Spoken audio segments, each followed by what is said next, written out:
It is Monday, April 15th. Regular meeting of the Windsor Heights City Council. Roll call. Susan Skiris. Here. Joseph Jones. Here. Michael Libby. Here. Lauren Campbell. Here. Teresa Harms. Here. Please join me in the Pledge of Allegiance. Pledge allegiance to the flag of the United States of America, and to the republic for which it stands, one nation, under God, indivisible, with liberty and justice for all. Thank you. Approval of the agenda. So moved. Second. Roll call. Susan Skiris. Yes. Joseph Jones. Yes. Michael Libby. Here. Lauren Campbell. Yes. I'm Yes. sorry. Yes. Item 3, presentation from Catch Des Moines by President and CEO Greg Edwards. Mayor, good evening, council. Love it, yes. Here. Are you collecting for me? Yes. Okay, thank you. Go ahead. There's that beautiful Windsor Heights logo on there. We still have a normal mission statement. I think our mission is to increase workers to the area. We kind of came up with our sparkling marketing belief and our creativeness. We figured out so many people still don't really know what Catch Des Moines is. We have people walking in the office. So what's a Catch Des Moines? Well, we're the tourist bureau, we bring conventions and meetings and sporting events here. So we kind of reworded it into a long paragraph that I can read that here, but we're the group that brings in things like NCAA tournaments, Savannah Bananas, fun things, big things. We do those funky videos you may see on our website and things like that. So there you go. Next slide, please. Current board, current executive committee, our chair this year is Brian Mulcahy, who's assistant director of the Des Moines International Airport. Greg Hudson from the city of West Des Moines, the vice chair, Chris Conley from the event center's treasurer, Steve Peters from the Hotel for Des Moines, our large number, and we are Des Moines capitals. The rest of the seats you can see there to the right. Obviously, Windsor Heights now is represented by council. Great to have you here, and Mayor, thanks for your previous support. I don't think you're missed a meeting, so we appreciate that. Next. Our main funding obviously comes through hotel motel tax. People travel here. We spend money in a variety of different ways, businesses, groceries, entertainment, on and on and on. Hopefully they spend the night in a hotel. Hopefully someday in a hotel here in Windsor Heights. And when they check out, they pay an additional 7% hotel motel tax, of which we do 2/7 of that. Bravo receives 2/7, and 3/7 stays within the municipality itself. I will note, and Mayor knows this, that you're without a hotel, your hotel motel tax continues to increase here, which is a good indication you've got a bunch of Airbnbs in your community. So we appreciate that. Next slide. Proud of our budget breakdown. We really spend our money where we're supposed to spend our money. Only 15% of our total budget is on admin stuff. So we're spending it all on sales and marketing, or sports marketing, things like that. So probably those numbers. Next. This past year in review on our fiscal year, so last fiscal year, we booked 371 conventions and meetings and sporting events. 250 of those were held in the past fiscal year, and 261 of those will be coming in future years.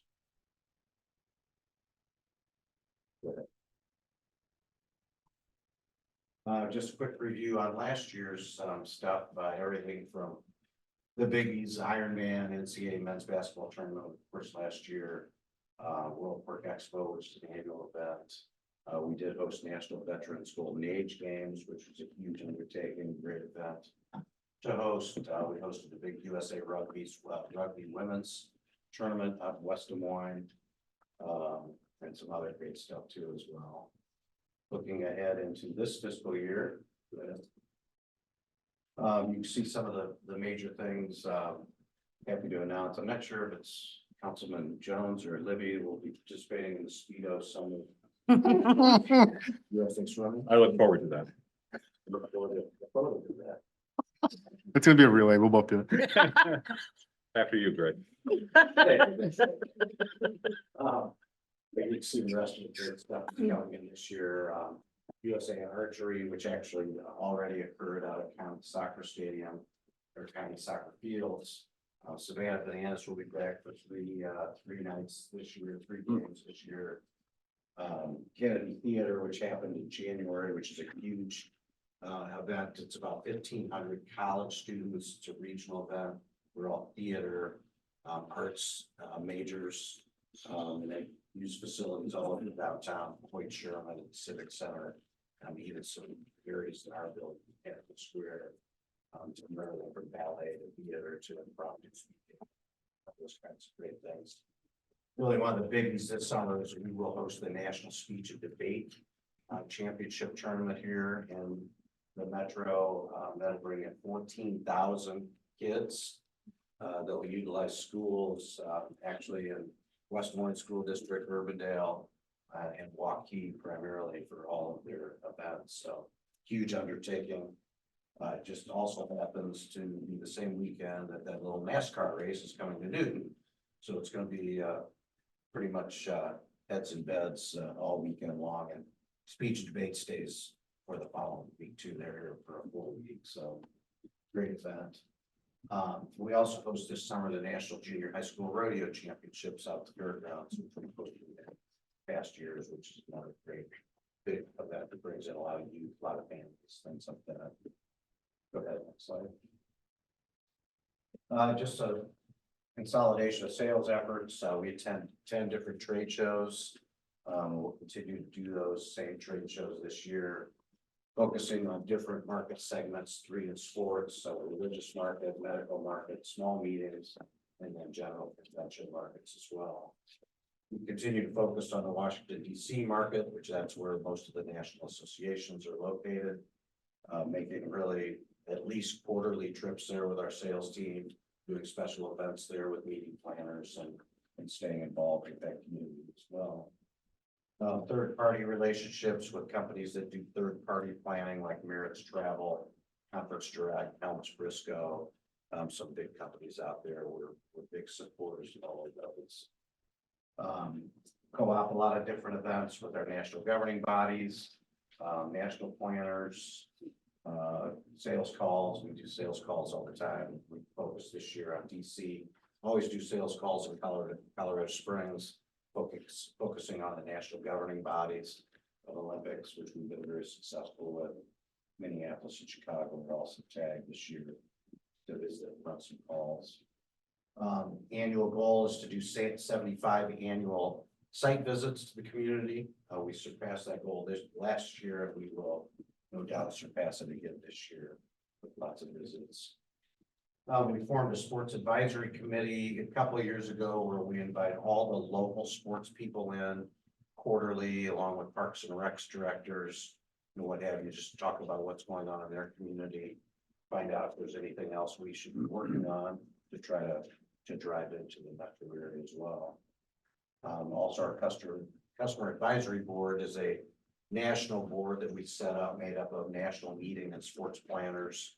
We bring them in twice a year with a full agenda, talk to them about things that we can do to better ourselves, what are other cities doing to attract them and things like that.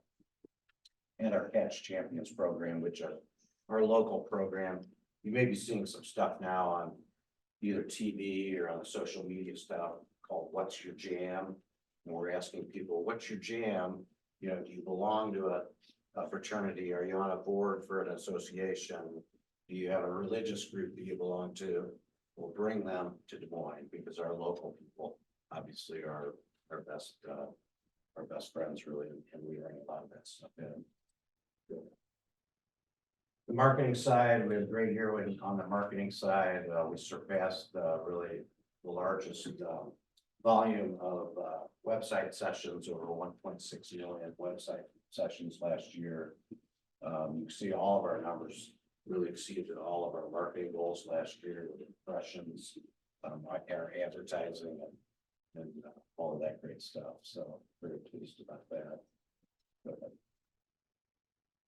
You see our target market strategy, especially on our advertising side, spending most of our dollars still within the state of Iowa, because that's where our main leisure travel comes from. But really have increased our outside area too, especially into Omaha, Minneapolis, Kansas City. We reduced some stuff now in Chicago, and even Milwaukee, as we're seeing some trends of people now from those communities coming in to visit us. Go ahead. Bottom line, for every $1 of tax money we take in, we return nearly $26 back in. On that, I'm happy to answer any questions. Comments. Yes, sir. Says that hotel motel revenue now back on par that what it was during pre-pandemic times? Not quite. It's really interesting what we see. We see our weekly, we call it star reports, which is our hotel occupancy reports. And it just kind of blows me away. Every week we'll see, and our staff will list. So last week we had these 10 groups.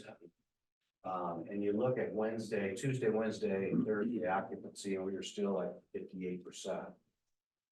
So it's still not There yet. not there.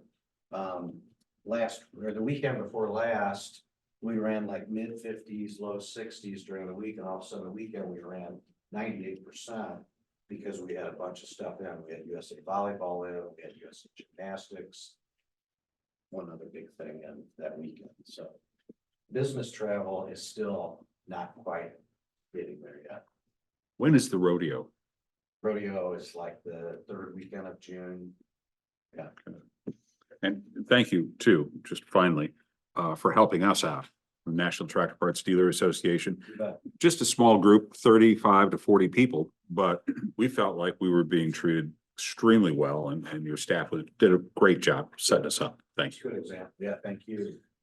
You don't care how big you are or how small you are. Greg, what was the impact of caucuses this year? It was down. It was still good. It's still very strong, but even the occupancies again, and I think our hotel motel tax for that quarter was about where we budgeted. So I think it's showing you again, a lot of people are staying at Airbnbs, they're not staying in hotels.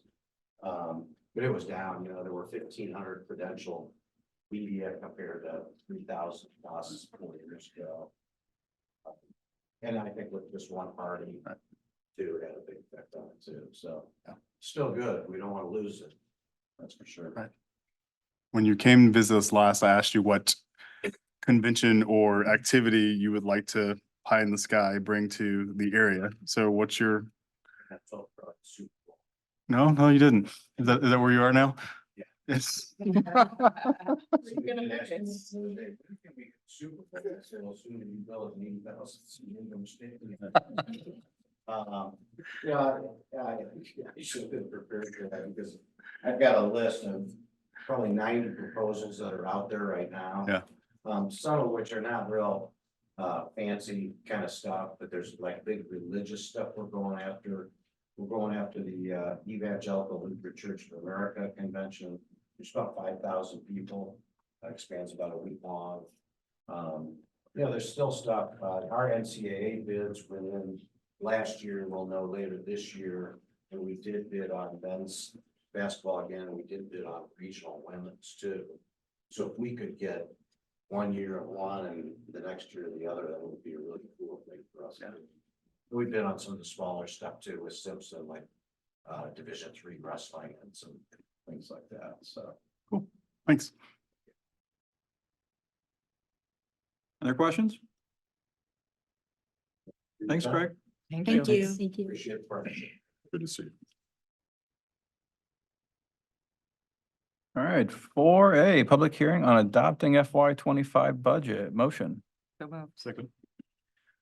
Roll call. Susan Skiris, Yes. Joseph Jones. Yes. Michael Libby. Yes. Lauren Campbell. Yes. Teresa Harms. Yes. I'm just gonna give a few highlights. We have a proposed increase of 47 cents to the total tax levy rate. We are gonna use that to bond to pay for capital improvements. which increases the debt levy. So this 47 cents will be the debt levy. That's what the increase is. Property tax revenues increased by 2.23% this year. This is less than the 3.2% increase in 2023 due to House File 718, which constrains revenue increases. But total FY 24-5 revenues are estimated at 11.3 million, an overall increase of 10.01%. And bond proceeds are included in that. Total FY 25 expenses, excluding capital projects, ERP and debt service, are estimated at 7.7 million. And FY 24 expenses were at 7.2, so this is an increase of about 7.41%. The proposed capital projects for FY 25 include 73rd Street Phase 1, 68th Street South, Colby Park, the Public Works Salt Storage Facility, and the equipment replacement plan purchases.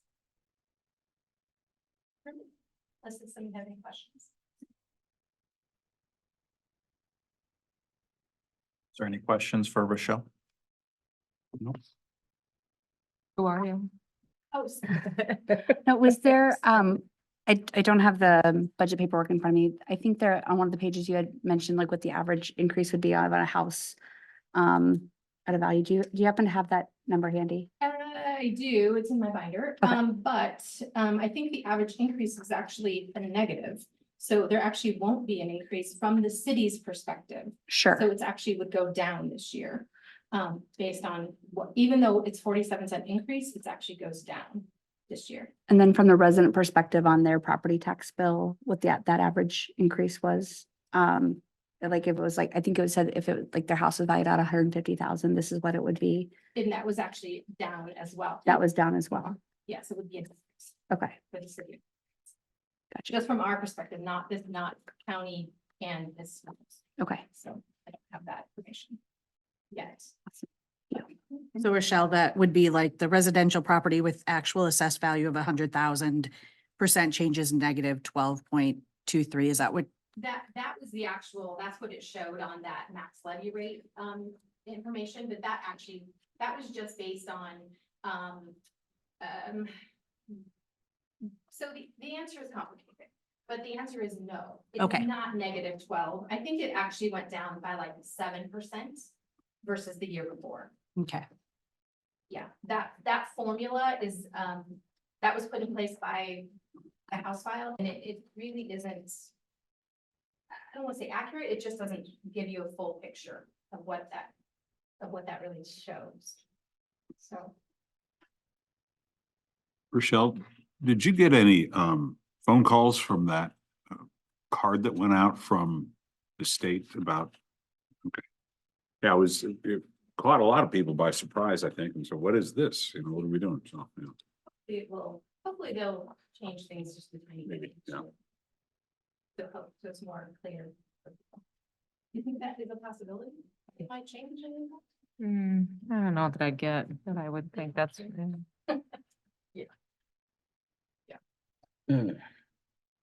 I can schedule a meeting for you and with some recommendations. Okay.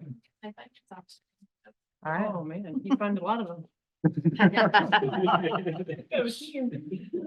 There's a bunch. I'll be happy to meet. But, anyway.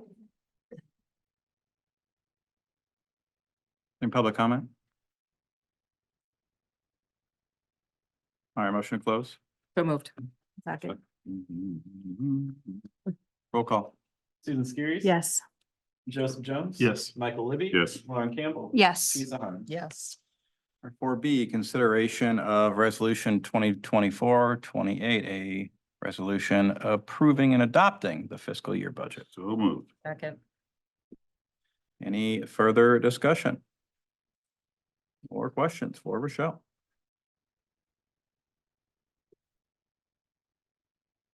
Hearing none, roll call. Susan Skiris. Yes. Joseph Jones. Yes. Michael Libby. Yes. Lauren Campbell. Yes. Teresa Harms. Yes. 4C, public hearing on proposed amendment to the Windsor Heights Consolidated Urban Renewal Area. Move to approve. Second.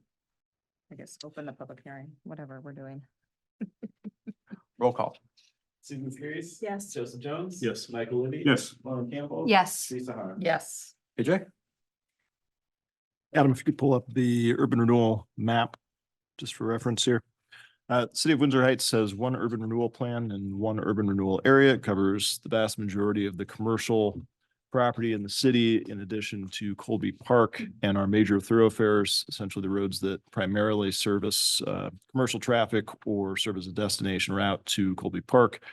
We're proposing a number of changes through this latest amendment. The addition of the areas shown in green, which would be 68th Street and a small section on the north side of School Street, connecting it to Colby Park, in addition to properties that are generally listed in our future land use map as transitional residential along University Avenue. The inclusion of these areas into the urban renewal plan has no tax implications to the property owners.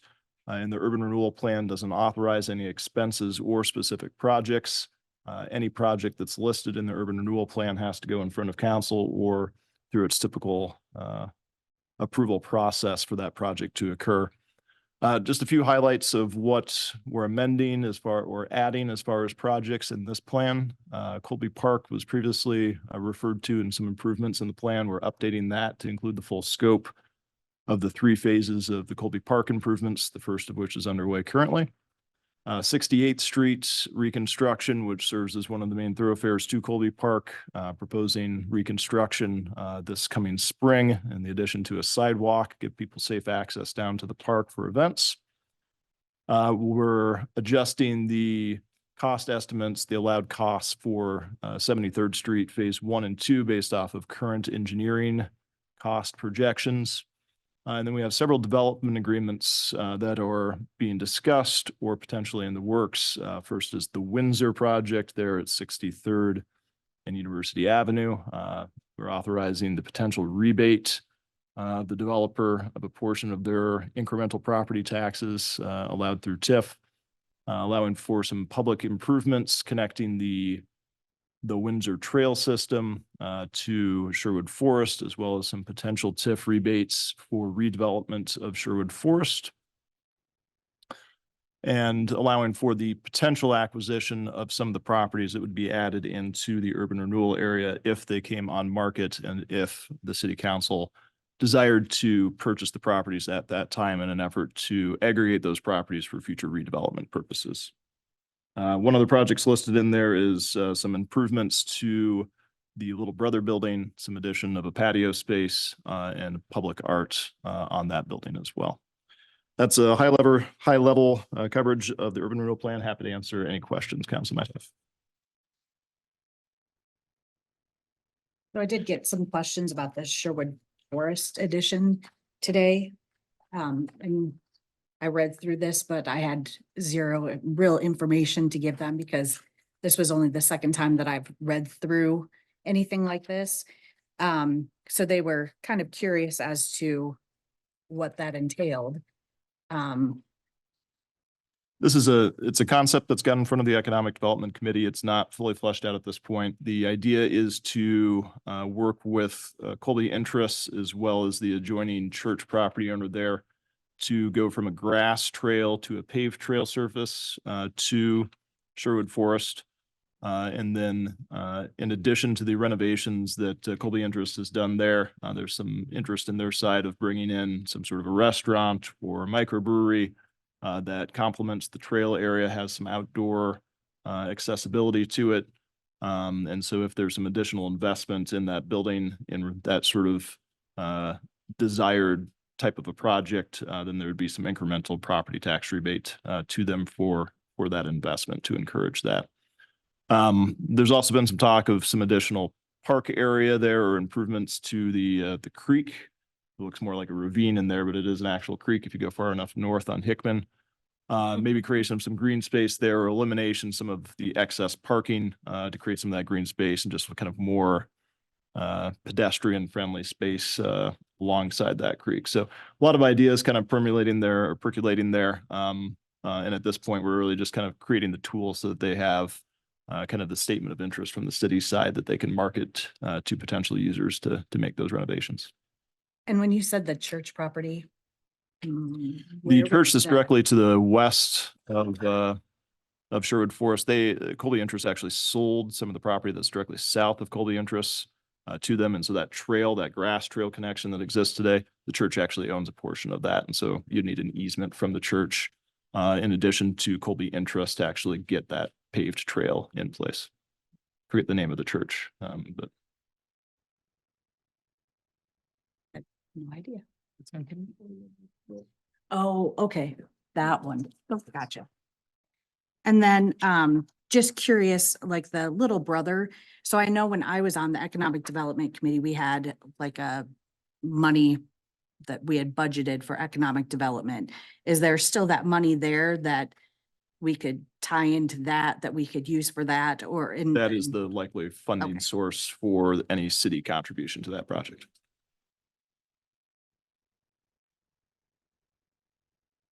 I think my last question is, the blight. So you talk about like the blight issues and do we have that in our code to determine what blight means as far as, I mean, I understand what blight means, but is that like out there somewhere in an ordinance policy code? It is talked about in the urban renewal plan, but it is meeting the definition of chapter 403 from the state code, which talks about, blight as you traditionally see, such as, structures that are potentially falling down or in a poor state of repair. That isn't necessarily what we primarily are seeing on University Avenue. What we're seeing is uses that don't conform with our zoning, or small misshaped lots that are not maximizing their development, or underground utilities that may be insufficient to kind of serve their purposes out there. That's the type of blight for the state code that we're looking at when we're trying to change the use or make improvements in this area predominantly.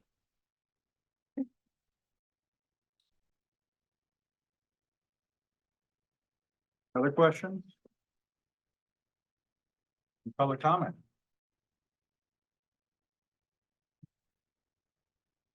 Motion closed? Second. Roll call.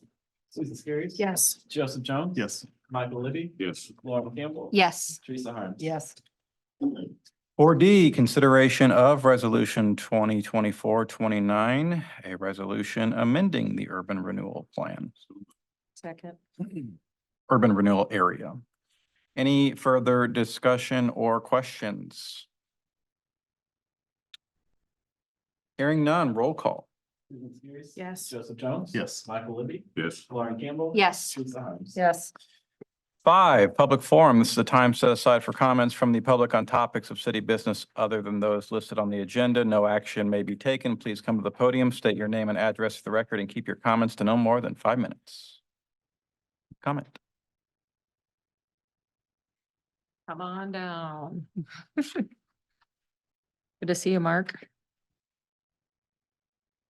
Mark Aaron's, Franklin Avenue. You're also representing the Windsor Heights Foundation. Just wanted to update the council as to what's taking place a little bit this summer with us. I have talked to Nate and it is open. We are going to move our concert from July 4th to Tuesday, July 2nd.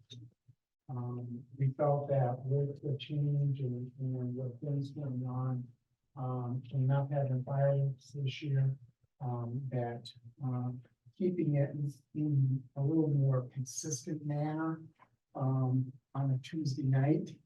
People know that, other than generally the July 4th date itself with that. So we have voted and it is available to pull from the 4th to the 2nd.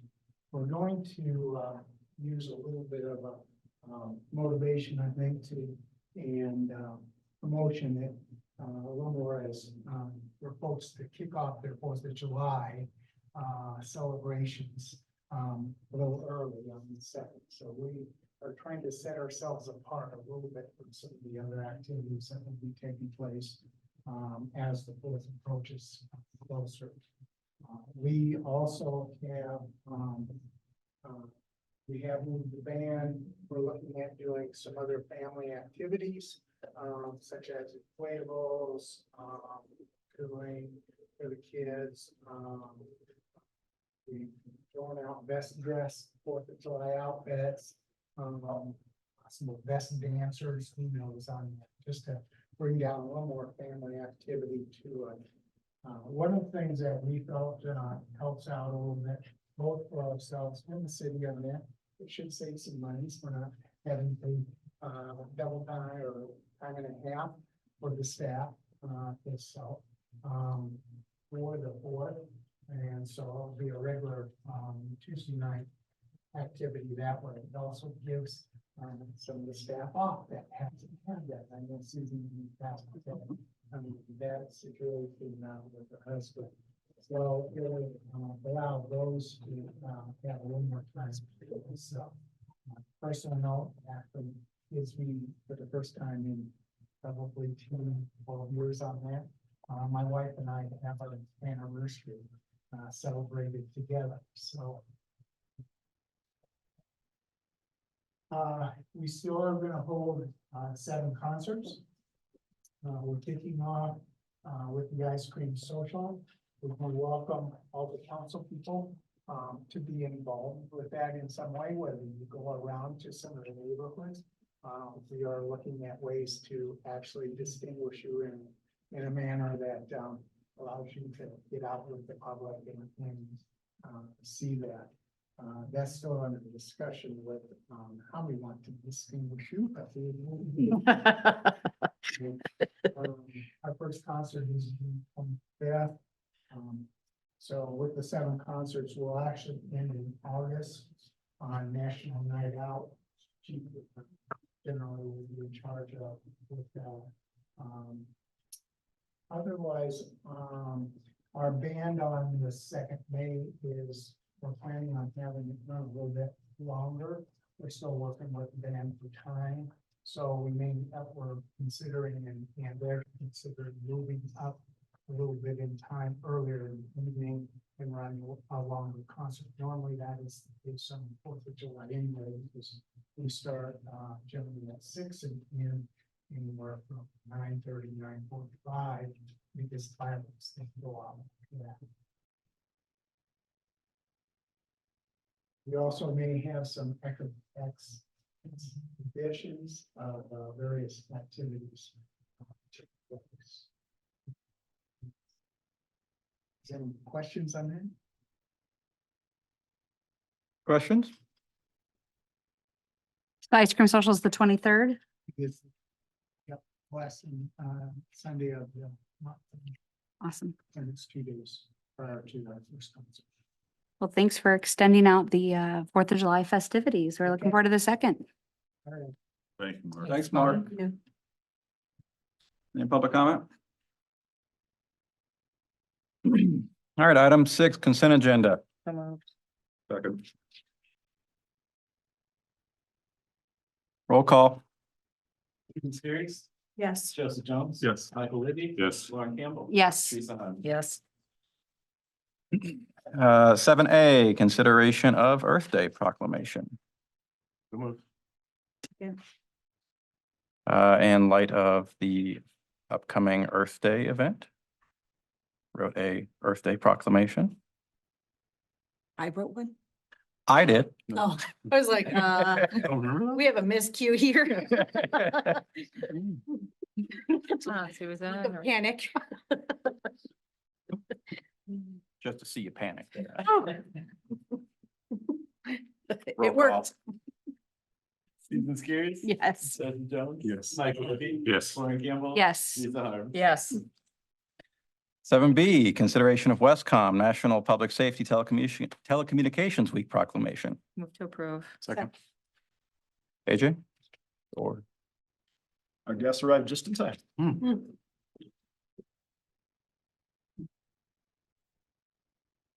Your Honor, members of the council, my name is Matt McQuillan. I'm the Clive City Manager, but I also serve as the chair of the Westcom Management Committee.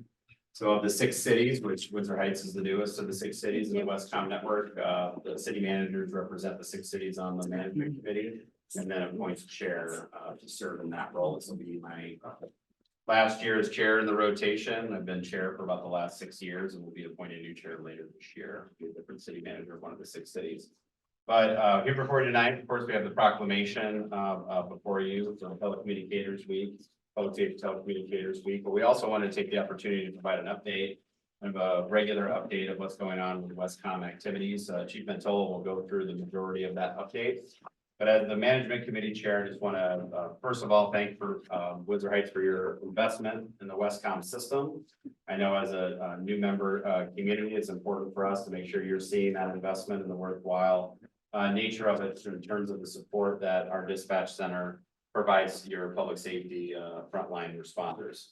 What we have before you tonight is a little bit of an update on some of the key strategic priorities that Westcom has. One of those will be, because we have 6 growing communities, is the need for an expanded Westcom facility at some point in the future. We'll have likely some interim steps to take with the current location of the Westcom Dispatch Center over at Station 19. And always welcome elected officials that are investors in the Dispatch Center. If you ever want a tour of the facility, Chief would be more than happy to do that, especially for those of you who are new to the council or new to the Westcom system. Happy to do that. But also recognizing that in the medium long term that we're definitely going to have some needs, at Station 19 in West Des Moines is definitely not going to serve the long-term growth of the 6-member communities and the dispatchers that are needed to serve those populations. And so there'll be some decisions to be made.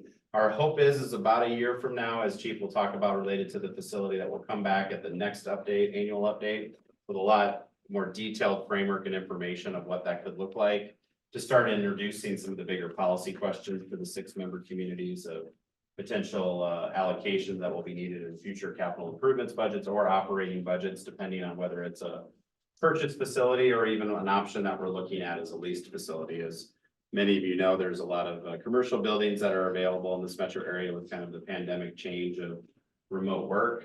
And so we're also looking at that as an option for Westcom, knowing that we have a high growth organization here.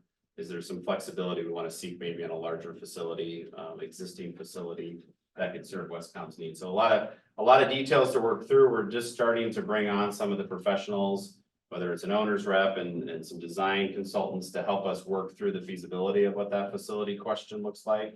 And then hopefully a year from now, have some policy questions for you all to take a look at and start talking about numbers related to how that would be funded and constructed as a member community. But with that, I will be happy to turn it over to Chief to talk about the update and then also the proclamation itself. Please.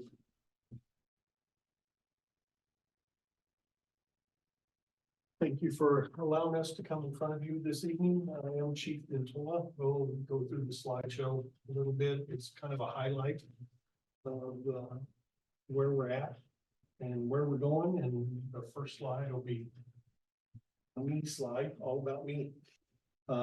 Since I know the chiefs very well, but haven't met Adam, but the rest of you I haven't.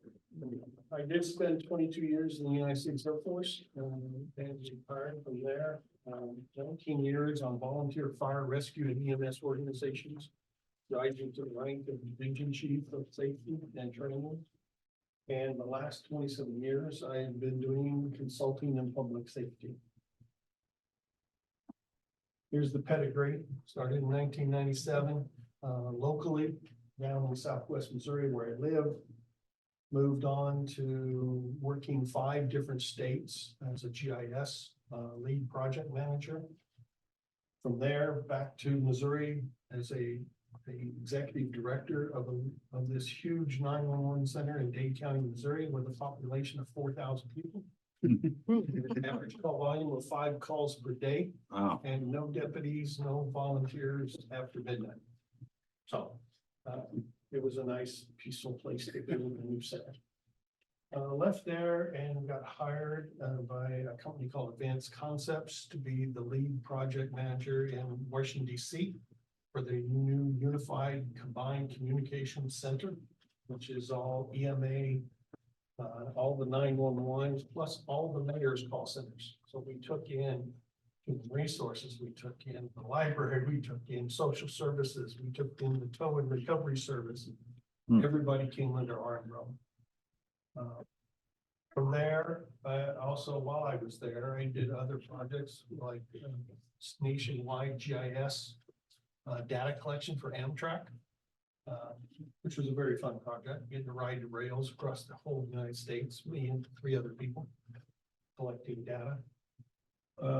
Also did Baltimore Washington International Airport remodeling, from completely remodeled their facility and center with new equipment and new design, and also took in all the administrative call taking part of the airport. From there, I was off to Belgium. Did a short stint over there as a consultant for the Ministry of Defense to consolidate 330 public safety centers down to 3. And since he controlled the entire purse, he got what he wanted. Very challenging task. Then went back home to Christian County, Missouri, Southwest, just north of Branson, if you've ever been there. I can actually see Branson from my front porch. As the deputy director, we consolidated 2 PSAPs and a police dispatch into 1 center for county-wide operations. Again, back off after that in 2015, I had the opportunity to serve His Highness in the Kingdom of Saudi Arabia as his 911 consultant, and I spent 7 years there. Building 911 centers, of course. A little different, they were regional centers. Like the Mecca Center is actually larger than the state of Missouri. We averaged 30,000 calls per day on a given day. But we did the entire province or region from a centralized single point. Built 2 other centers after that, and then it was time to come home. And luckily, the opportunity to work at Westcom came available, and I jumped on it as quick as I could get. Next slide, please. So what are we? Westcom, really, our vision is to be the best at what we do. One of those key things I like to highlight is we are the only accredited training system and academy in the state of Iowa for public safety 911. We are one of 33 in the United States. So we're pretty proud that we've made that accomplishment. And our mission, of course, we are the first of the first responders. When you call, we're there 24/7, rain, snow, sleet, or hail. Somebody will be on the phone to help you, residents, tourists, in their time of need. This one you'll have to double click. It's got a glitch in the slide. There we go. Guiding principle, service above self. That's what we're here for, provide a service. So that, you know, when you call within 3 rings or less, we're on the phone with the person in need of help. We collaborate very well. We have 13 public safety agencies to serve across the 6 cities. And feedback is good. We do get along even with Chief Roth, but you know, that's not this. Yeah, he's been a great, he came in after me, so that's actually, I've enjoyed his history of the area and what we're doing. Of course, teamwork is all what we're about. You know, we can't succeed and do what we do if we didn't work efficiently and effectively as a team. Next week. And we're transparent in all our communication and what we do. There's no hidden secrets, nothing behind doors. We're open, honest. We make a mistake, we're gonna own it. Study it, we'll make the correction. Next slide. So our strategic 5-year goals, these are just a few of the highlights. The biggest one that seems to have drawn attention to the media for some reason is when I put up this create a legal independent structure, independent organization. But really what that attests to is since 2020, the population growth of the 6 cities is 15.5%. Tremendous. And with that growth, of course, becoming a standalone organization becomes something to talk about, discuss. You know, do we keep an alliance we have of the 6 cities? Do we become independent and try to find, as the second one says, try to find other independent funding models so you're not all burdened with that? All this is just study and thinking right now. We're not there. Several years away from that expectation. CALIA certification, several of our agencies are CALIA certified, are accredited, which is a very high honor to have. And several years ago, they opened up this for PSAPs and public safety. So we're in the pursuit of getting our CLIA accreditation. It's basically just a 2-year process to do paperwork. And then another year process to do the screening and auditing. And then you gotta go do a presentation, and so we're hopefully we'll get there. It just takes time. We are in a 5-year technology upgrade. We started it January of this year. We're upgrading all our servers and systems. We're creating a redundant 100% host, what we call a rehost system. So that if something happens to station 19 where we're at, doesn't matter. We pick up our laptops, we come over here. Hey, can we use your room? You said yes. We sit down, we log in, and we function. Because our second data center is independent from primary data center. Our 911 call situation is not only is it 100% redundant across both data centers, we also have 3 and 4 level backup to that, because it would roll automatically to Dallas County, from there to Polk County, from there to the state of Iowa. So we plan for redundancy for all worst case scenarios. Our goal, of course, like I know you hear from all your departments, increase our staffing levels. That's just a part of life. As volume increases, staffing needs to increase. Our goal right now is our supervisors work shift alongside the dispatchers. So they aren't really supervising the team, they're working. And they're tied up and they're answering phones and everything. We want to get them off of that. We want to get them independent so they can supervise and they can pitch in when they need. And the biggest goal, as Chairman Matt alluded to, is a new facility. We're in 7,900 square feet, joint use facility, fire EMS in West Des Moines. Just the basic space allocation study says we need somewhere between 12 and 15,000 square foot. So we're a little behind the curve, but we're making do. And with some minor modifications, we'll make it stretch until our 2029 goal of being physically out of there.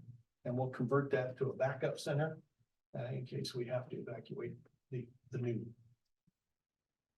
Statistic, I'm happy. Just did a presentation in West Des Moines, and somehow the statistics slide was Clyde. But so West Des Moines. I did that. Here's our statistics in our computer aided dispatch of calls for service for the fire and police department. I know they also report to you on their statistics, kind of different in different record management systems. But as it shows, you had pretty good growth. 2023 was a little bit of a downturn, but I'm sure it'll bounce right back up. And it just always does. Next slide, please. Overall, statistically, in 2023, we took over 62,000 911 emergency calls. We took 111,000 administrative calls, which also sometimes turn into emergency calls. But as the ads say, you know, don't call 911 unless it's an emergency. So a lot of times they'll call the admin 7-digit line, and then through our interrogation process, it upgrades to an emergency. But that's all steadily growing. It's not gone down, and it's going to keep growing. Next slide, please. This is one that I always like to show. This is we contract for a language line service, because we have, as you know, in the metropolitan, we have a large population. Our largest call volume for interpreters is Spanish, common and so. The second one highlighted in yellow is actually a South African dialect, which is kind of surprising that it came in number 2, and Arabic comes in at number 3. But I think what's important is there's 1,300 of them, and they took up 14,000 minutes of our time working to trying to understand what their real need was, what emergency are they having, and how we get service. Next slide. If you want, this is a short video, but I think we've already shared it, didn't we, Adam? I know I shared it with you. I don't remember if I shared it out or not. Okay. Links to the back. It's short. It just is about Westcom 911, what's the address of your emergency? When you dial 911, you set many people in motion depending on your emergency. Hi, I'm Jessica Klinker, the Training and Quality Assurance Coordinator here at Westcom Emergency Communications. When you call 911, you are immediately connected to a public safety telecommunicator. In the cities of West Des Moines, Clive, Urbandale, Norwalk, Waukee, or Windsor Heights, you will reach Westcom Dispatch. Westcom Dispatch is a consolidated center serving those cities for police, fire, and EMS departments. Your call triggers a chain of events, starting with explaining the situation to the public safety telecommunicator. Once the problem is known, the telecommunicator will then dispatch the appropriate agencies. The better the information you provide, the better prepared emergency responders will be to help you. First, they will ask you the basic questions. Westcom 911, what's the address of your emergency? Okay, give me the address one more time to make sure I heard you correctly. And what's your first name? And the phone number you're calling me from? Okay, tell me exactly what happened. These questions help the public safety telecommunicator determine the type of resources that need to be sent. Once those basics have been obtained, your public safety telecommunicator starts help and then relays that information to the emergency responders. Your dispatcher will continue to ask questions. Is he responding normally? How many floors or stories are there? Or what do they look like? The questions we ask do not delay help. Depending on the type of emergency, responders have already been notified and are en route to your location. Now, depending on your emergency, you may have a police officer, ambulance, or fire truck, or any variation arrive to help. The public safety telecommunicator may stay on the phone until responders arrive. They will continue to provide instructions to help you and let the responding personnel know what is going on so they are better prepared to help you upon arrival. Once they arrive, the responders will make contact with you and continue providing help. The public safety telecommunicator will then hang up and help the next caller. Call me back if anything changes, but keep yourself safe. Thank you.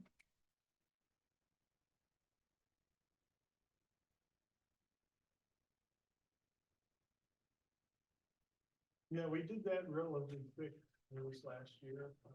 Our goal for this year is to customize it for each of the cities. So we will get the film crews out to take pictures of your police car and your ambulance and your fire trucks, so you can use it in your public awareness campaigns.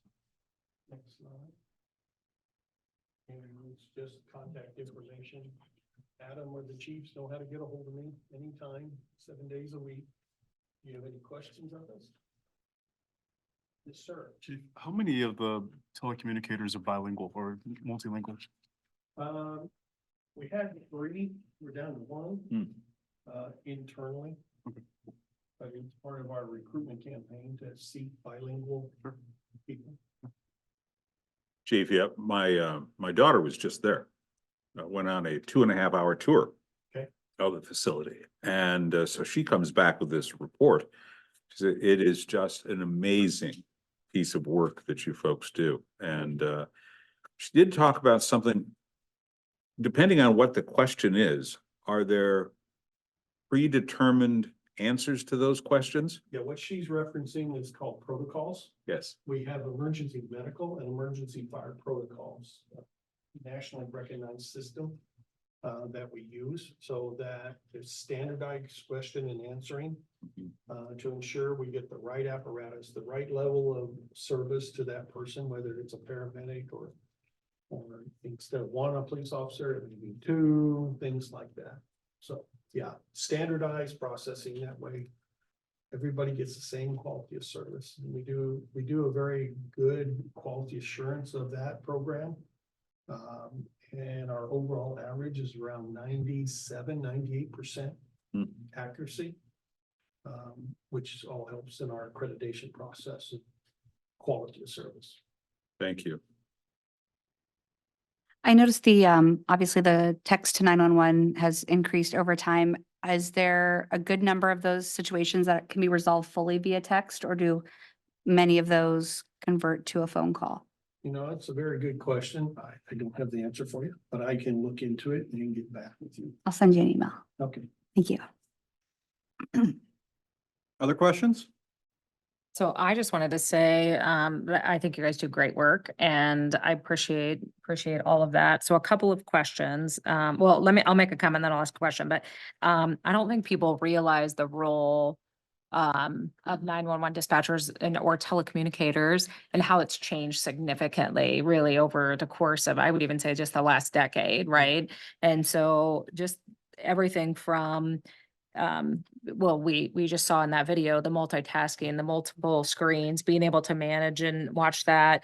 I understand some communities across the state might have, they see the cameras inside of a school or or a different type of facility. They have to be a problem solver, an excellent communicator, deal with people who call with mental health challenges, being able to talk those folks down from either a suicide attempt or what have you. But I can't even imagine the PTSD that they deal with, each and every day, right? Like that comes with this occupation that is so absolutely intense. And so kudos to you and your crew. And just thank you for the work that you do each and every day. Cause like I said, I think people think, oh, you call in and they dispatch somebody, but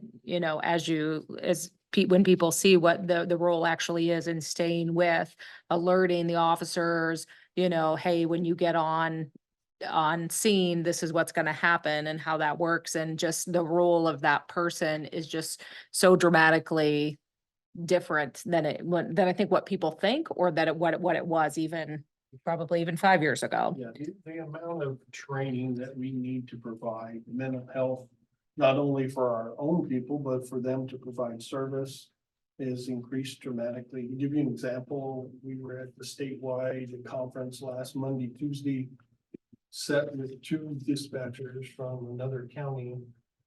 They are the jailer, the cook, the janitor, and they answer the 911 call.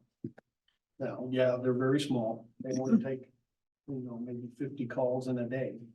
But yeah, for them asking my people questions on what we're looking like. We're running 6 monitors now. We're going to a 55-inch monitor here in about a month.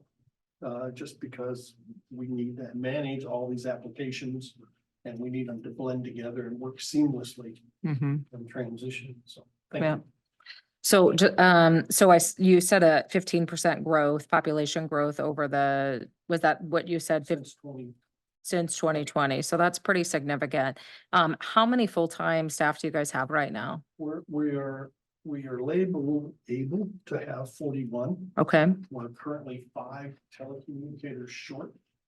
And we have 1 supervisor vacancy. Okay. Just went through the civil service process. Luckily, we had out of 79 applicants, 23 passed all the pre-tests, and we're going to interview them next week for telecommunicators. We only have 3 applicants for supervisor. So we'll just have to see how that shakes out. 2 of them come with prior experience. 1 has none. So sure, we know where that's headed. We'll see how they pass their written exams this week. Because they have 4 days of written exams to pass before they can interview. We're pretty picky. Well, that's okay. And the market is not great for finding, good qualified applicable candidates. But so I think one of the last numbers that I saw is that the metro population is supposed to double by 2040. So knowing that, I'm assuming that's all being taken into account as you guys are looking and talking about new space and so that 12 to 1,500 square feet facility is thinking about those increases. Exactly. Right now our room will hold 8 maximum. That's all we can squeeze in the basement room, but I'm looking at least 12 positions in the new facility to take us out for at least 10 to 15 more years. Okay. But yeah, along those lines, the other thing that's, the population, your city's population. Example, West Des Moines, 77,000 population.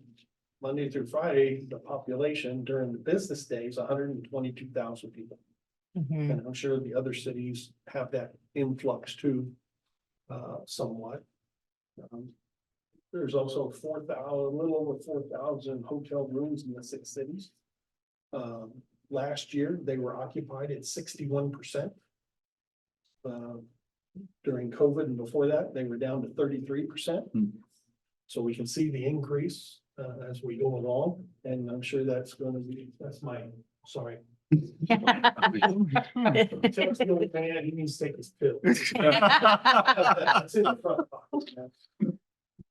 Glad you have your assistant. Here to help. That's great. Snooze that So, man. you know, we know during special events, and you think about Ragbri last year, there were no hotel rooms within 50 miles of the metropolitan. 50 miles.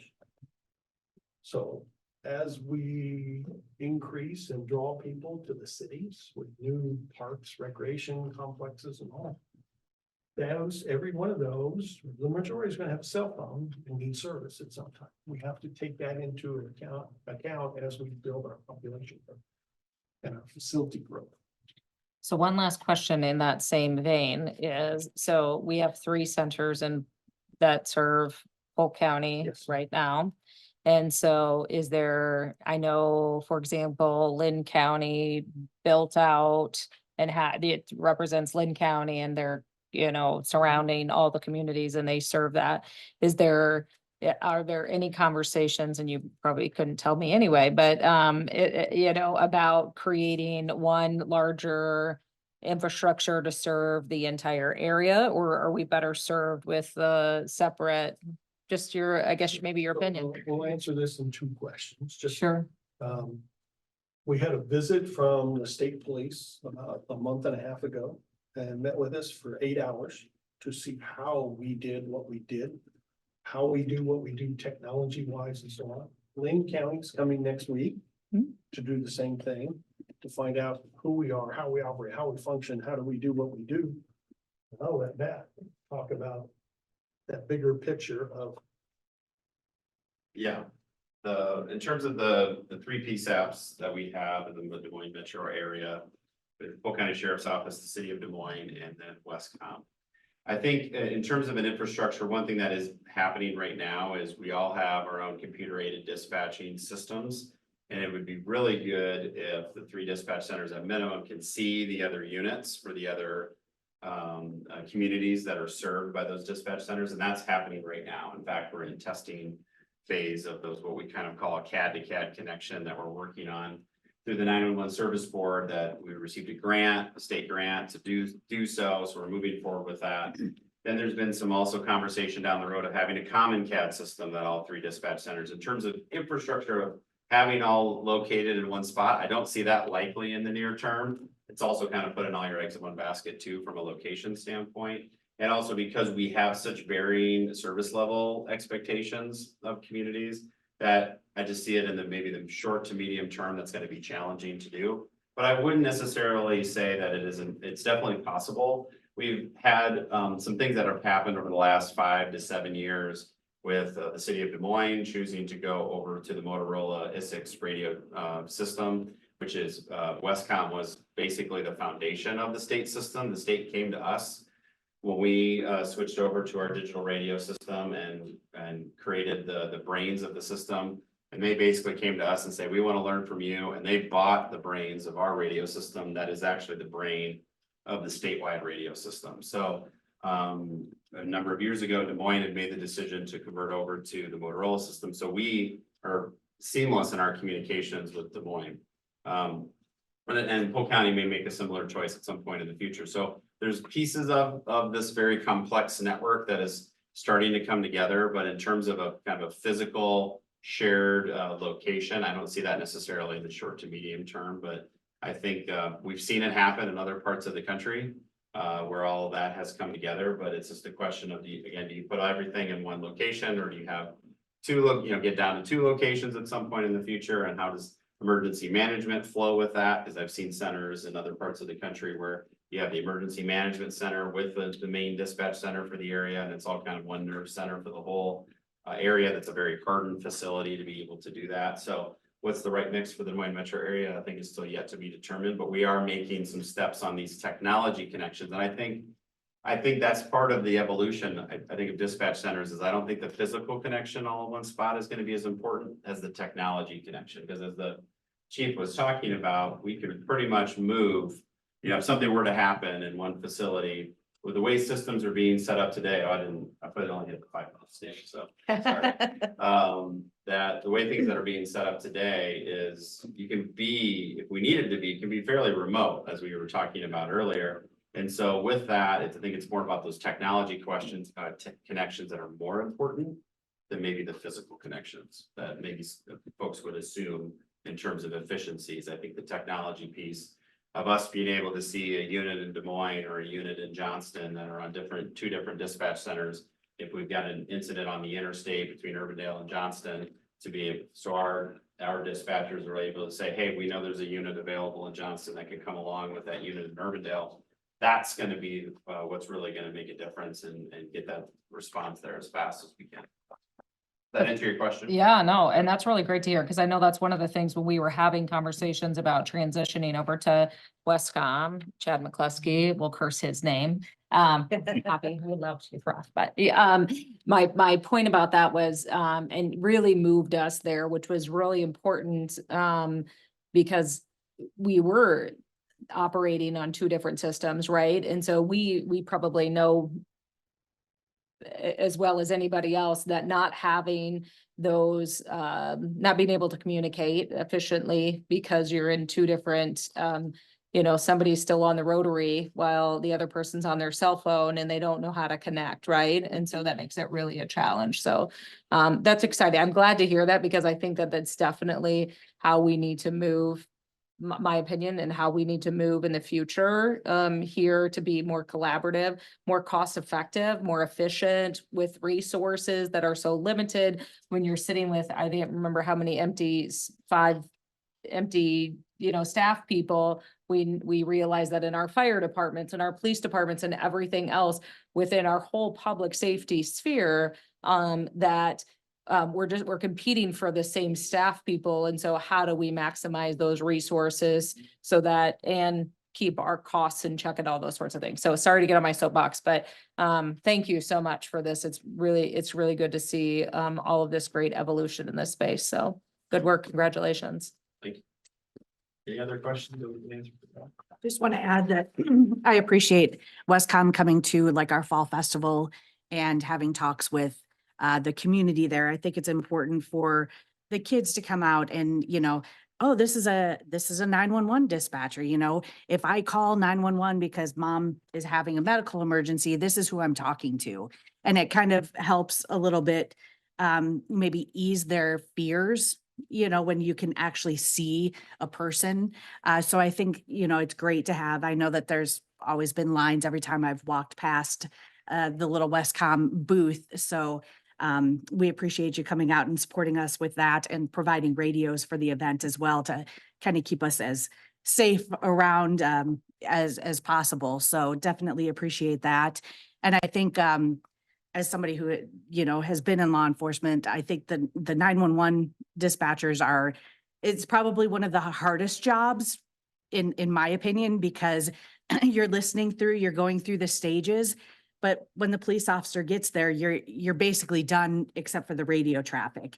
And then you just sit there and it's like, okay, I mean, I have to go answer another phone, but in the back of my mind, I'm still thinking, what is going on? So I definitely give them a lot of credit for what they do and how they do their job just day in and day out, short staffed. I understand one of your dispatchers just passed away. So I'm sure that has taken kind of a little hit to the morale group. And, so we definitely give our sympathies to, the dispatchers as well as they kind of still go through and start this new chapter without him. But we definitely appreciate being in Westcom. I know it was just a relief to get to Westcom so that you weren't trying to radio or, trap, whatever they call it, from Polk County to Westcom when you had calls together. And and it was never working. It never worked. So, it's nice to have this, just to be so seamless. Other questions or comments? Thanks, Matt. Thank you. Thanks, Thank guys. you. Well, let's roll call on the resolution to make sure it passes. Oh, Matt, did you guys want a photo before you leave? It's up to you, sir. If you want. Let's do a photo. You put in all this time. Come on. Got drilled on. Roll call on the resolution. Susan Skiris. Yes. Justin Or on Jones. the Michael proclamation. Libby. Yes. Lauren Campbell. Yes. Teresa Harms. Yes. All right. Are we all getting up to this? Yep. Even Aaron's doing Getting out of You're gonna be awkward back there. I'm always awkward at them.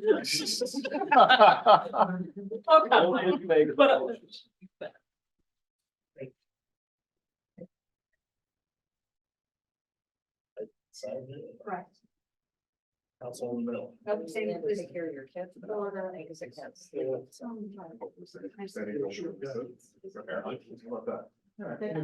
be nice to you.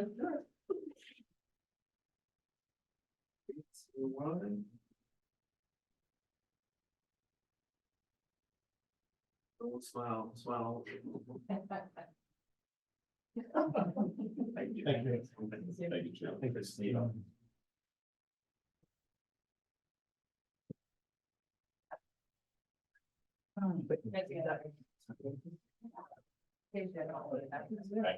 All right. Listen, it's only 2 nights a week that we run it out for WWE trials. And that revenue offsets something else, I'm sure. So we've been special. That's exactly right. It's our banner fund. Our DC banner. Oh, the electrician gets an AC. All right.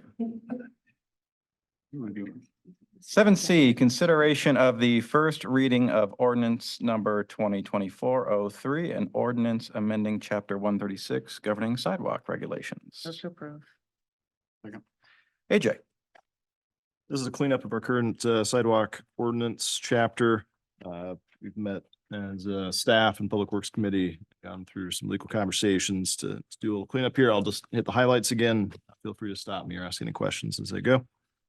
Cleaning up the definition of defective sidewalk. There is an attachment in the packet here that describes that visually, as well as in written form of what those defective sidewalks would include. We're clarifying that the city will take responsibility for any ADA ramps. So that would be the transition from the curb or the street into the rest of the sidewalk block. Sometimes that can stretch a little bit of a ways depending on the grade. So in some instances, the city could be responsible for 10+ feet, but typically you're looking at a couple panels. Removing the sidewalk construction restriction for the wintertime, as we see some warmer days in winter and earlier warmer days in the spring, and the technology that while the contractors are out there using in the concrete, there really isn't a need to have a restriction over the wintertime of not pouring sidewalks. We're having work in the right of way. City's going to assume 50% responsibility for the cost of any sidewalk panels that Public Works would determine are a result of a street tree. So oftentimes that's where you'll see the failure points in the sidewalks, is where the root systems got underneath there and pushed that up and caused that separation. The exhibits that are referred to but do not appear in the ordinance are moving to the city's website to a new sidewalk page, just so that everybody can see those. If there are updates or revisions to that, we don't have to go through the whole ordinance reading process to do that. So I think that'll be easier for folks to see and use. And then we're replacing the existing economic hardship program that is in the ordinance, but has not been effectively used by residents with the sidewalk grant program the council passed last year. And still has about 47,000, I think, $47,000 of funding in it going forward. And then you see the annual inspection process. So the city's broken out into 5 different zones, and maybe Adam, you could pull that map up for reference. That was put in place a while ago. We have already completed the inspection cycle for Zone 1. So Public Works has been out there last fall and walked those. A couple of folks have actually already taken action and fixed their sidewalks, either independently or through the sidewalk grant program. But we've got a number of sidewalks that still need to be placed in that Zone 1 area, primarily on 63rd Street, maybe a council member sidewalk or 2 on that list. I'm not sure. I'm not pointing any fingers. Like if you were 1 or 2, because that could impact me. We haven't sent letters out yet, though, so you're not guilty, but if the council I'll ignore that. approves this first reading in its substance form, we're gonna go ahead and get those letters out to everybody in zone 1 that has defective sidewalk. We've included a sort of an abbreviated timeline in the ordinance, but we have a more fleshed out timeline available on the city's website, or we will. It's included in the packet again here of exactly how we intend to go through the notification process, public meetings to discuss defective sidewalks, inspection process, giving people 3 options, either the option to replace the sidewalk themselves or take part as part of the city's replacement process. So each year, the city would likely have to either bid out any of the sidewalks that are defective that a homeowner's chosen not to replace or repair themselves, along with those ADA ramps. So residents have the opportunity to kind of take advantage of that economies of scale, participate in the city's bid letting, or if it's a small number, Public Works may choose to do that work themselves. And then they would be billed by the city if they choose not to pay that bill. So if they have a financial hardship and that's too much of a financial burden to pay it all in 1 year, we have the option to put a special assessment on that property and they could pay that over time as well. So that's our general game plan. If you approve this ordinance reading tonight, it would go to the second and the third reading before becoming part of city code. However, we would start the notification process for residents in that zone 1 so that we're not falling too far behind that schedule as we're in spring here, and we can get that work done over this coming summer and fall with folks. So happy to answer any questions you have, clarifications.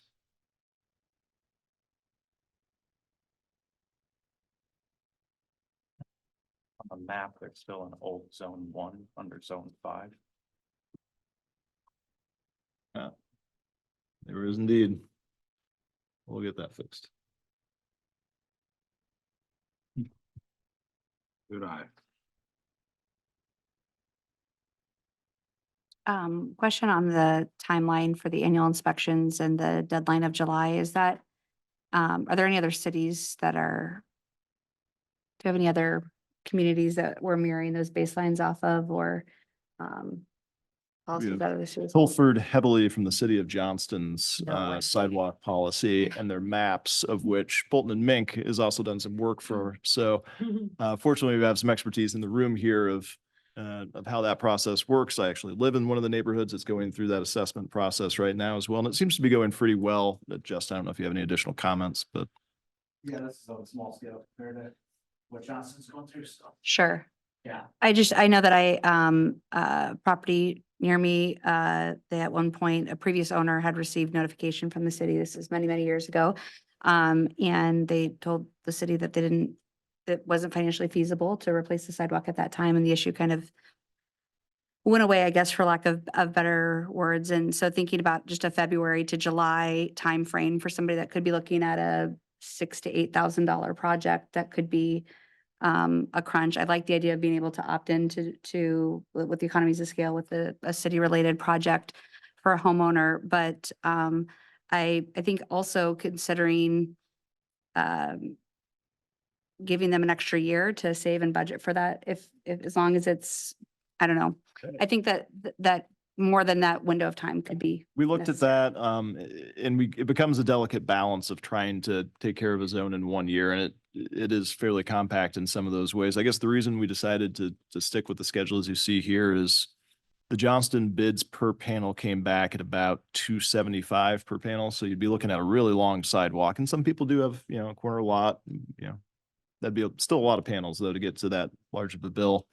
But the city's also got the authority to do that special assessment process, and maybe Aaron could help us talk us through that. But if the city then did the work for them and the property was special assessed, they'd have a number of years to actually pay that off. Okay. I don't know how long you can stretch one of those special assessments out, but If it's over a 500, you can spread it out over, I believe it's 10 years. And so, and then it goes on with your property taxes to be paid in that manner. So it Okay. does give you that, it spreads it out so that it's not such a big burden in year 1. Sure. Yep. So I think a lot of times we see that on those corner lots. Yeah. Where it does become cost prohibitive to do that, and we'll see those assessed.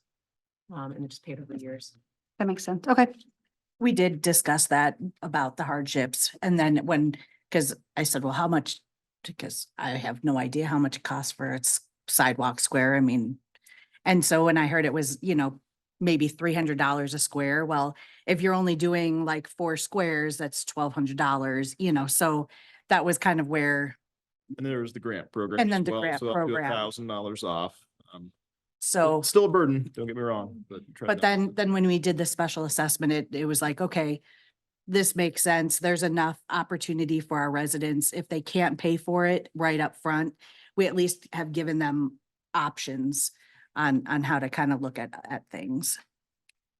I feel more comfortable with that now. I think back to, it was 11 years ago this month that I bought my house, and as a first time home buyer, if I had got that invoice right away, that would have been really painful. And so I think the time, and then I can support it, especially if it spells out specifically, not like there's a tax lien on your house for this new sidewalk, but if this is a financial hardship, there are other options. I think I can support it then.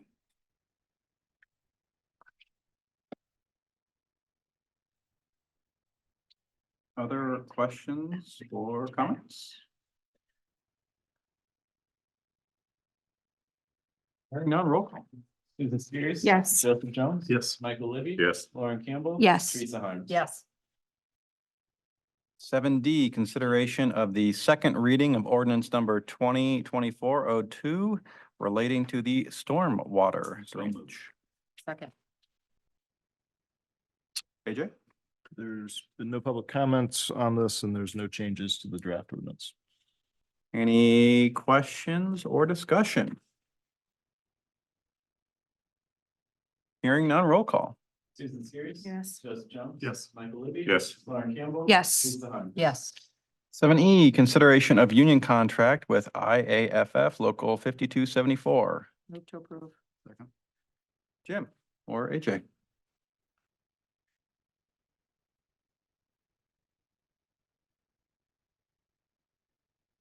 James Meese, Windsor Heights Fire Chief, Mayor Council, thank you for the time tonight.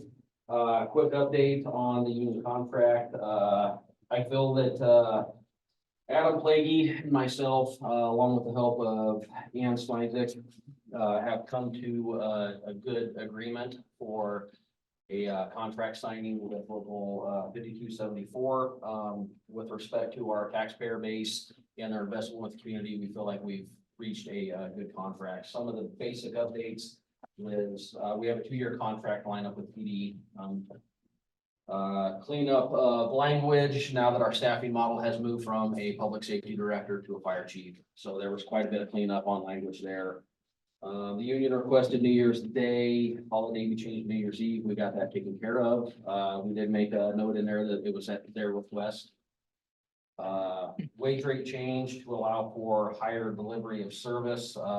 Just a quick reminder, if we have an EMT who gets paramedic, it compensates them for that. I do not anticipate that being taken advantage of for a year or two. And if it does, it'll probably be one person. So I think that over time that would get implemented. So I don't see any drastic impact financially there. Salary increases that are within the parameters set by council. If we did a quick average on everybody, it was about 8.5%. I did have to update the previous budget I submitted. I talked extensively with Rochelle. We're well within the parameters, and that is currently in the budget that was updated. Other than that, I think we did a good job. I think it was fair for both parties. Does anybody have any questions for me? Questions for Chief? Good job. Thank you. You were supposed to tell us you hit hard and you. I'm glad it's done. Knuckle. I didn't say that. All right, roll call. Susan Spears. Yes. Joseph Jones. Yes. Michael Libby. Yes. Teresa Harms. Yes. Lauren Campbell. Yes. 7F, consideration of resolution 2024-31, a resolution approving and updating the CEC guidelines and information. Move to approve. Second. Nate, but Nate isn't here, so AJ or Nate is online as well. I'll kick things off Nate's and here in spirit. Nate can jump in as needed, but we've attempted to take what was direction from the council on the work session and put that into the updated guidelines and the cost Fee schedule, I guess, which is the next agenda item. So we've updated the opening time from 7 a.m. to 6 a.m. The fees now align with our current fees, cleaning costs, when those are incurred. Again, we're still going through the process of potentially trying to identify a lower cost and reliable cleaner for weekend times. Waiver of fees sections was cleaned up. Minimal rental time remains 2 hours. Overnight storage is allowed if they have consecutive day rentals, which Nate's arrived at a price there for a weekend rate, which gives them Friday 6 p.m. to Sunday 6 p.m. That's that 5,600. And also rent the full space for a full day rate of 2,800 any day of the week. The cleaning options then are on the renter. They can choose to self-clean other than on Friday through Sunday when we don't have public works staff that would be able to get in there and check the facility and do any light cleaning that might be needed in between users on there. So a couple other updates and clarifications on there, but we submit this for any additional comment or direction to council. And then again, that next item is going to clean up the fee schedule, which was previously approved, sans the CEC fees. Apologies that I didn't think of this when we looked at this before, but the painter's tape that's acceptable, I think we should also include gaff tape, GAFF.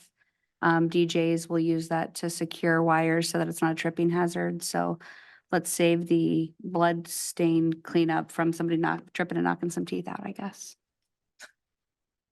And definitely didn't think of it because I need to use it at Earth Day to take down some cords.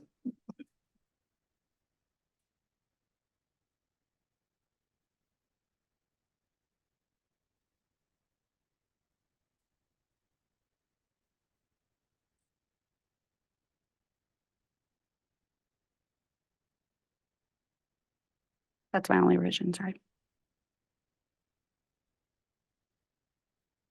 Okay, any further discussion? Question?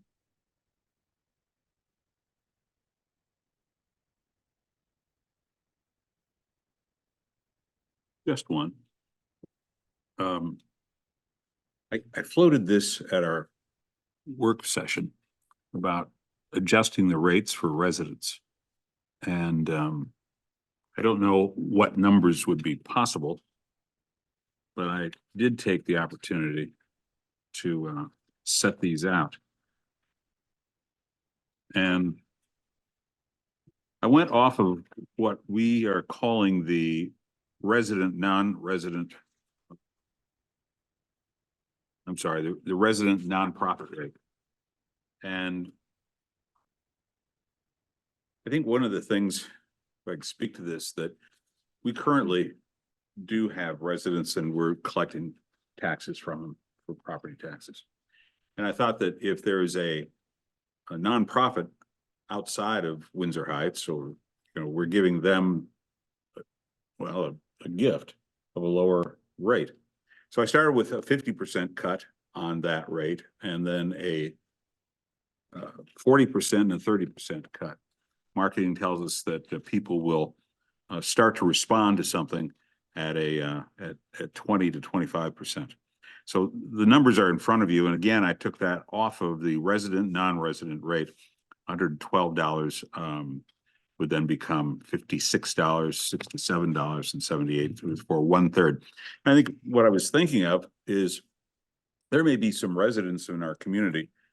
Great Aunt Hattie wants to do a bingo night or a canasta night, and perhaps to be able to allow them to come into the CEC at a reduced rate so that we can show it off to more people and have the opportunity to have that facility better utilized during the week.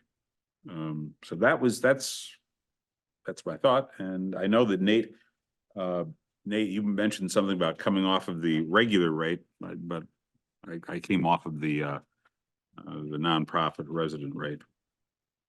But I would propose that we take a look at a third rate schedule. And where the numbers lie, I'm not exactly sure what the council would like to do, but it's before you. And Councilmember, that'd be for Monday through Thursday? Yeah.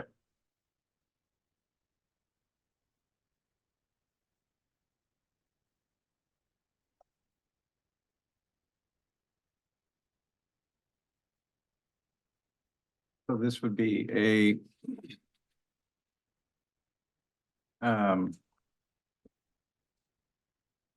resident only rate, Correct. and it would be weekdays only. Correct. And these numbers presented are at these 3 percentages. Correct.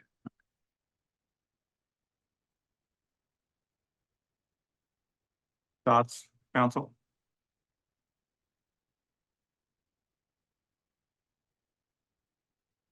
So I shared with Michael when he reached out that, when we came up with this resident nonprofit rate, that was because there was absolutely nothing already for residents. And I thought that was really important to be able to give some sort of reduction for that.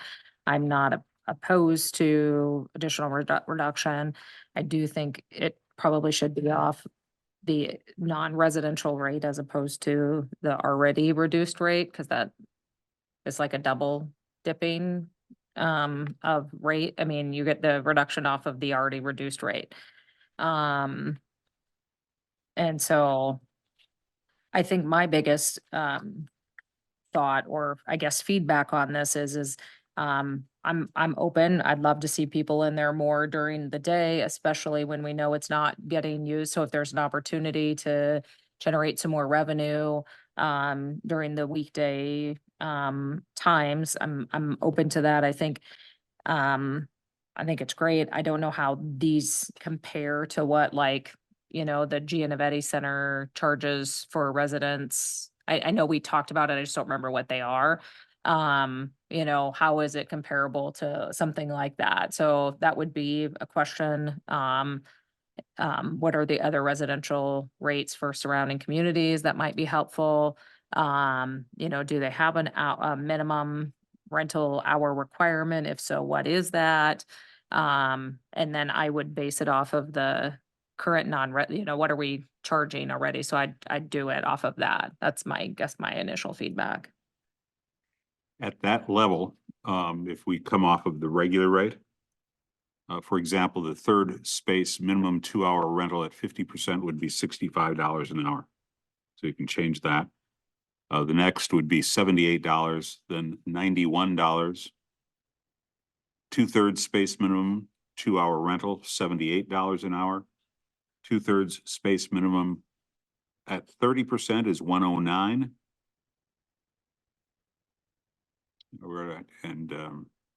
I'm sorry, 2/3 space minimum at 40% is 93. 2/3 space minimum 2-hour rental at 30% is 109. Full space minimum 2-hour rental at 50% is 105. Full space minimum 2-hour rental at 40% is 126 an hour. Full space minimum 2-hour rental at 30% is 147 per hour.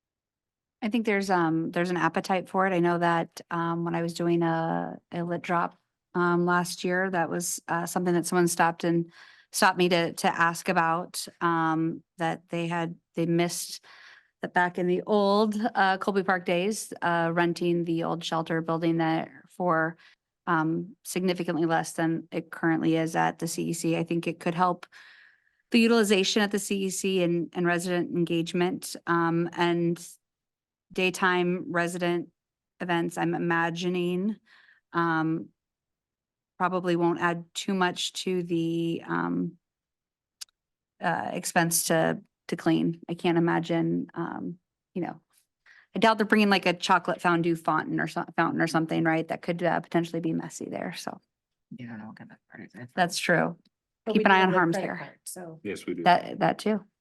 What'd you say? we do have their credit card. So if they come in with the chocolate fondue fountain and they get chocolate all over the place, we're still okay. Mhm. True, just acknowledging that, that takes Brian away from whatever project Jason's got him fixing Or or we call in the cleaning. or we people. call cleaners, exactly. All right. So I have heard, I'm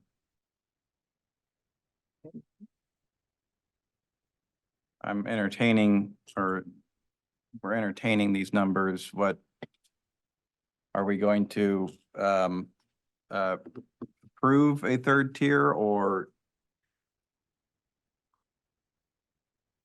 is there going to be, I think it's a minor enough change. If you'd like, we can add the Amendment? allowance of the gaff tape. And then if you give us a percentage off of the non-resident rate, we can adapt that and implement that without bringing it back unless you'd otherwise like to see it again.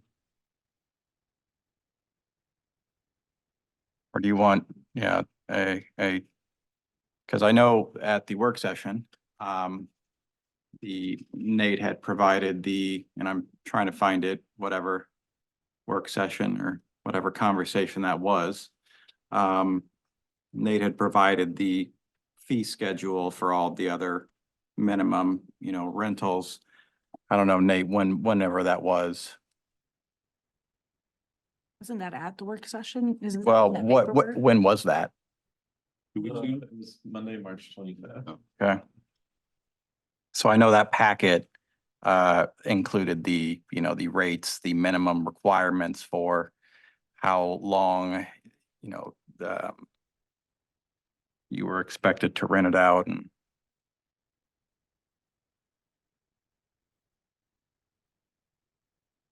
Yeah, that should have been at the last or the work session. Do you remember which attachment it was?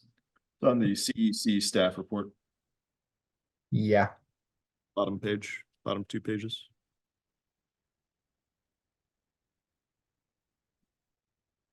So Johnston's Barn has a 4-hour minimum rental, West Des Moines Nature Lodge Center has a 4-hour minimum rental. Ankeny Lakeside appears to be hourly. Des Moines Walton Banquet Event Lodge. Full day rental only.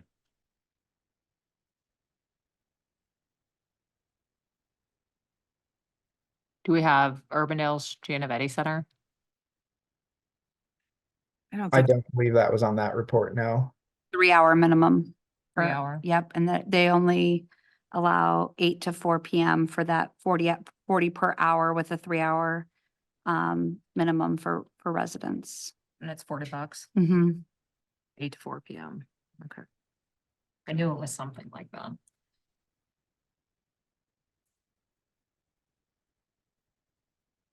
All right, council. So, are you comfortable coming up with a number, or do you want to bring this back again?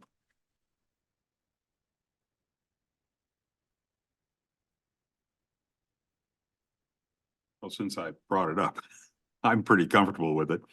I think it's in service to our residents. I think it builds goodwill, and I think that it will also increase the utilization of the facility.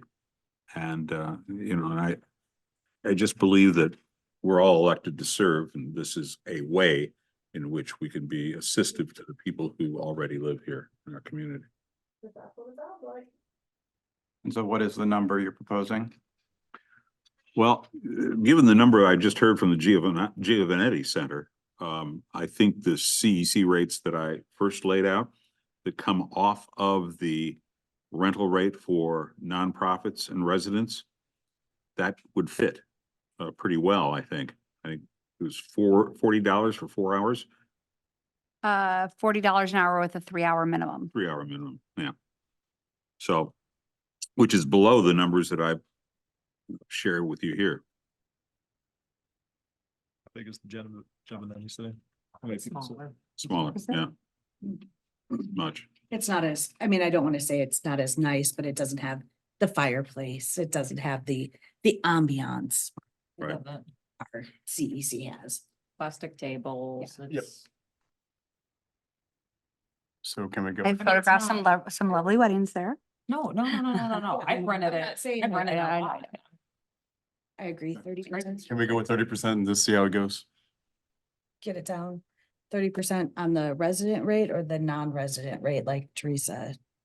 On the second set of numbers we talked about. So On the the nonprofit. the regular rate. The regular or non-resident. So the 91. The 91, yes, the 91, 91, 109, 109 and 147. 147. Yes. That's across the board. Yes, sir. That's. Okay. That would make up the resident rate. Correct. You got that? So there's a motion to approve the fee schedule for the CEC as drafted with an additional column of resident rate at 30% off the non-resident rate. And I guess we're looking at the guidelines at this point. So really, that's the proposed fee schedule that would go into there, and then the allowance of gaff tape. When you lay it out like that. I don't want to do that.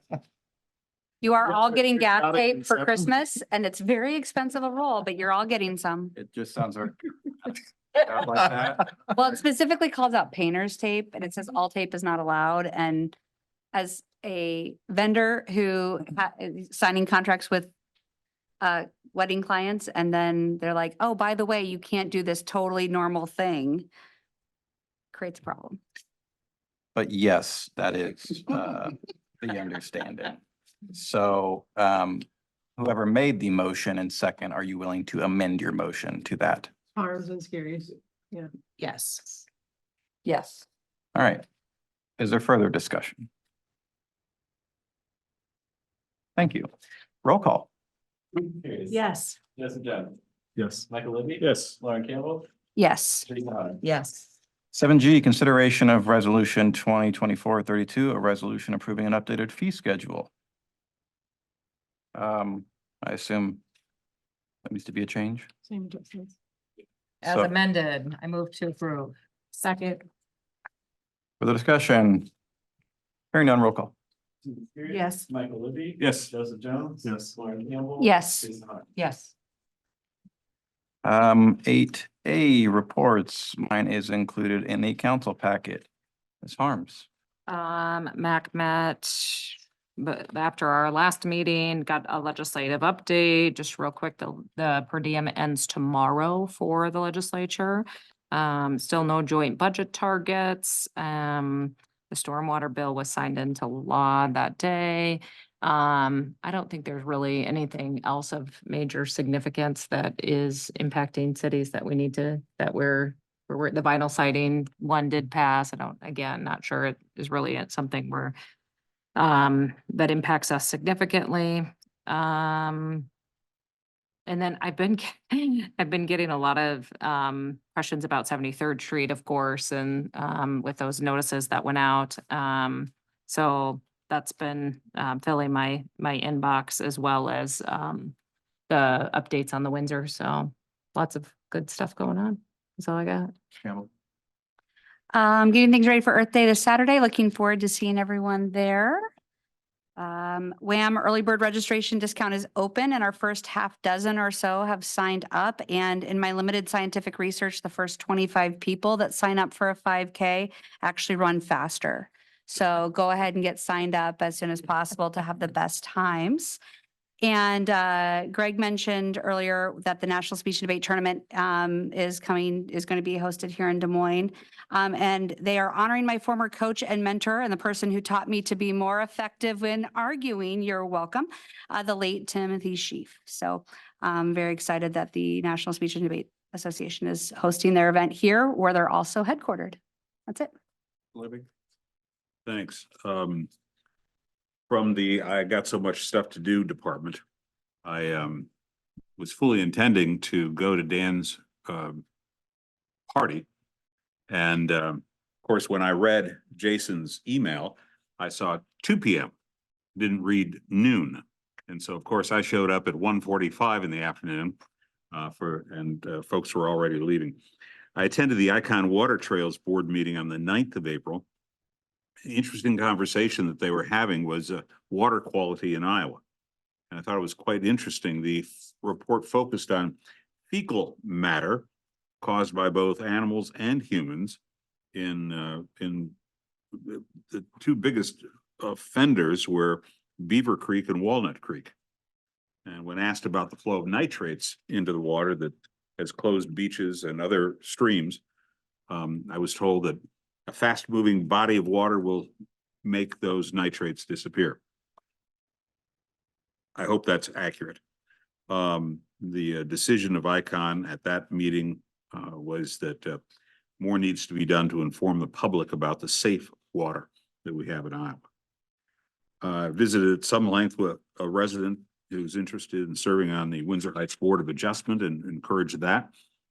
Met with Adam this morning, talked through a number of issues from 73rd Street reconstruction to Bebops, the Windsor, and also the property at 70th and University. Do we still have a, AJ, do we have a starting point on 73rd yet? Did you have that meeting? Tomorrow morning, we're gonna have a pre-construction meeting with the contractor. Got it. I'm going to attempt to be at the meeting on 73rd Street Monday, the 22nd. However, that's also the start of Passover, so it's going to be kind of tight on our end. And there's a reminder, there is a worker memorial event that's happening on Monday, the 29th, starting at 11 o'clock at the Iowa State Capitol. The event remembers the men and women who have died over the past year, either on the job or going to the job. And on the 19th, that's Saturday, that's Earth Day, I'll be unavailable. I'm doing my rabbi job in Mason City. That concludes my report, sir. Jones?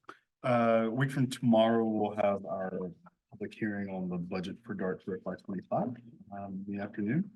There's continued discussions about ways to make things better. Hopefully I have great news for you by the time we meet again next. All goes well. And yeah, that's it. Scaries? I've been busy working on Earth Day events, so I apologize if I haven't gotten back to people. It's been quite fun dealing with all of the great Earth Day events. Thank you to Adam and Lauren for all of their help in making the Facebook images along with posting them. Lauren made an amazing Excel program sheet that gave Adam the dates and what to say. And everybody loves a spreadsheet. But it pretty much made it so that we all knew what was gonna go on at what dates, and so it worked out for everybody. And I will just steer clear of all of that, so. Here's my shameless plug. We're still needing some volunteers for this event. And fear not, I have the list of what is still available for people to sign up for. I have a pen too, so feel free. We definitely have had lots of volunteers for the stream cleanup between Mid-American, MetroNet, and our residents. I think we have about 40-ish volunteers that have signed up to help, which is very impressive. Then listen to Cumulus Radio, because today we chatted a little bit and they're going to do some blurbs for us about the event. So Cumulus Radio is once again coming through. I attended the Metro Waste Executive Board meeting April 3rd, and will be attending the Metro Waste meeting on Wednesday.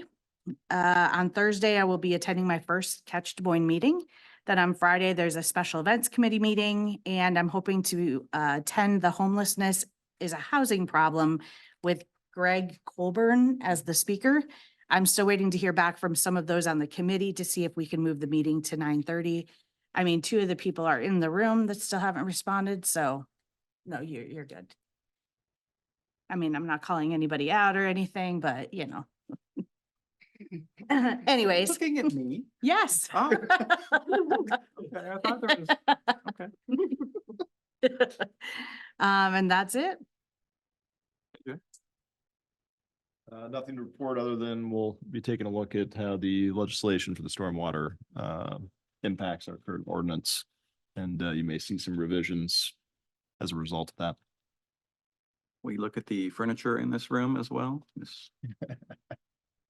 Until it's state mandated. Ms. Harms's chair isn't. Yes, much did you see it? It was sticking out earlier. Needed. And the temperature in this room is hot. I bet there's some gas. It's literally in my car. I'll go get it. It's literally in my car. Motion to adjourn. So second. Roll call. Yes. Yes. Yes. Yes. Please.